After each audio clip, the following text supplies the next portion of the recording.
Chicken বাদামি কোরমা রান্না করব সাথে ডিম দিয়ে। এইভাবে রান্না করলে খেতেও কিন্তু অসম্ভব মজার হয়। আসসালামু আলাইকুম, কেমন আছেন সবাই? যে যেখান থেকেই আমার ভিডিওটি দেখছেন সবার জন্য রইল অনেক অনেক শুভেচ্ছা ও ভালোবাসা। তৈরি করার জন্য আমি এখানে 1.5 কেজি মুরগি নিয়েছি। ধুয়ে ভালোভাবে পানি ঝরিয়ে নিয়েছি। এবার সাথে দিয়ে দেব 1 টেবিল চামচ রসুন বাটা, আধা চা চামচ লবণ। এবার খুব ভালোভাবে মেখে নিয়েছি। চুলায় প্যান বসিয়ে তেলটাকে গরম করে নিয়েছি। এবার তেলের মধ্যে ভেজে নেব। মুরগির টুকরোগুলোকে হালকা করে ভেজে নেব। মুরগির টুকরোগুলো আজকে একটু ছোট ছোট করেই কেটে নিয়েছি। আজকের এই রান্নাটা আমি ব্রয়লার মুরগি দিয়ে করছি। যারা ব্রয়লার মুরগি খেতে পছন্দ করেন না তারা একবার এই রেসিপিতে তৈরি করে দেখতে পারেন। এই রকম হালকা লাল করে ভেজে নিয়েছি। এবার তুলে নিচ্ছি।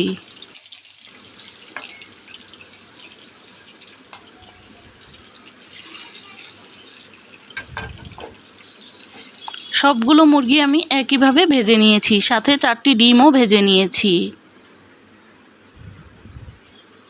এবার মশলাটা তৈরি করে নেব। এজন্য দিয়ে দিয়েছি 1 মুঠ কিশমিশ, 1 মুঠ কাজু বাদাম, এই রকম 3 টুকরা জয়ত্রী, 12-13টির মতো কাঁচামরিচ। আমি একটু ঝালঝাল করে রান্না করব। আর 1 টেবিল চামচ পোস্তদানা। এবার সবগুলো একসাথে ব্লেন্ড করে নিয়েছি। চুলায় একটি প্যান বসিয়ে তেলটাকে গরম করে নিয়েছি। এবার 2 মুঠ পেঁয়াজ কুচি দিয়ে দেব।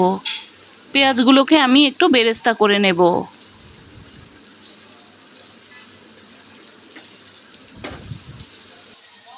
বেরেস্তা তৈরি করার জন্য পেঁয়াজটাকে কিন্তু অনবরত নাড়াচাড়া করতে হয়, তাহলে সব দিক থেকেই কিন্তু সমানভাবে সুন্দর ভাজা হয়।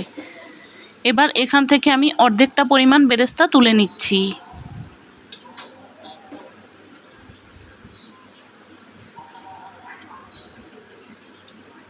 বাকি অর্ধেকটার সাথে দিয়ে দেব 1 টেবিল চামচ রসুন বাটা, 1 টেবিল চামচ আদা বাটা। মশলাগুলোকে এবার একটু নাড়াচাড়া দিয়ে ভেজে নেব যেন কাঁচা গন্ধটা না থাকে।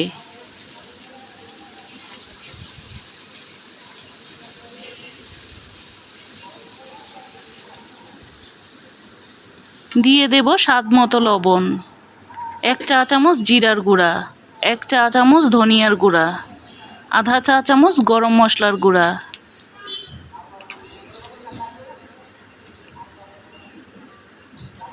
এবার ব্লেন্ড করে রাখা মশলাটা দিয়ে দেব।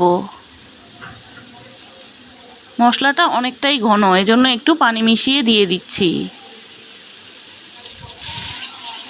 এবার সবগুলো মশলা একসাথে খুব ভালোভাবে কষিয়ে নেব।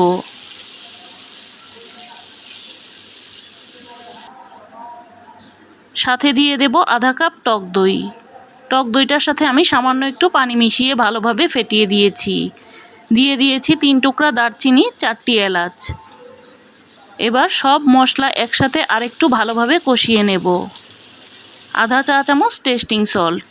টেস্টিং সল্টটা দিলে কিন্তু স্বাদটা খুবই ভালো আসে। একদম রেস্টুরেন্টের মতো স্বাদ পেতে হলে অবশ্যই এই টেস্টিং সল্টটা ব্যবহার করবেন।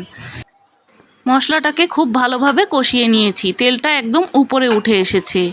এবার ভেজে রাখা মুরগিগুলোকে দিয়ে দেব। দিয়ে মশলার সাথে একটু কষিয়ে নেব।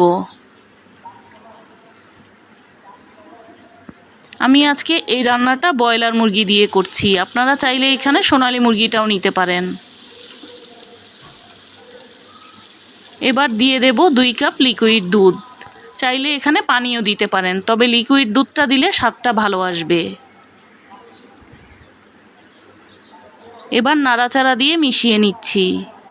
যারা একটু হালকা মিষ্টি মিষ্টি খেতে পছন্দ করেন তারা চাইলে 1 চা চামচ চিনি দিয়ে দিতে পারেন, তবে আমি আজকে চিনিটা দেইনি। কিছুক্ষণ রান্না করে নেওয়ার পর আমি এখানে 1 মুঠ পেঁয়াজ বেরেস্তা দিয়ে দেব। আমি যে পেঁয়াজ বেরেস্তাগুলো তুলে রেখেছিলাম সেই বেরেস্তাটা দিয়ে দিয়েছি। 2 চা চামচ গুঁড়া দুধ। গুঁড়া দুধটা দিলে কিন্তু স্বাদটা খুবই ভালো আসে। এবার নাড়াচাড়া দিয়ে খুব ভালোভাবে মিশিয়ে আরেকটু রান্না করে নিচ্ছি। উপরে কয়েকটি কাঁচামরিচের ফালি দিয়ে দিয়েছি। ঝালটা যারা পছন্দ না করেন বাদ দিতে পারেন। 1 টেবিল চামচ কেওড়া জল। এবার ভেজে রাখা ডিমগুলোকে উপর থেকে দিয়ে দিচ্ছি। ডিমগুলো আগে দিলে কিন্তু ভেঙে যেত, এজন্য নামানোর আগে ডিমগুলোকে দিচ্ছি। এবার চুলাটাকে বন্ধ করে দিয়েছি। ঠান্ডা হবার পর কিন্তু ঝোলটা আরও ঘন হয়ে আসবে। এখন গরম গরম পরিবেশনের পালা। এইভাবে চিকেন বাদামি কোরমা খেতে কিন্তু বেশ ভালো লাগে, সাথে যদি ডিম হয় তাহলে তো আর কথাই নেই। চাইলে একবার এই রেসিপিতে ট্রাই করে দেখতে পারেন। আবারও দেখা হবে নতুন কোনো রেসিপি নিয়ে। সে পর্যন্ত ভালো থাকবেন, সুস্থ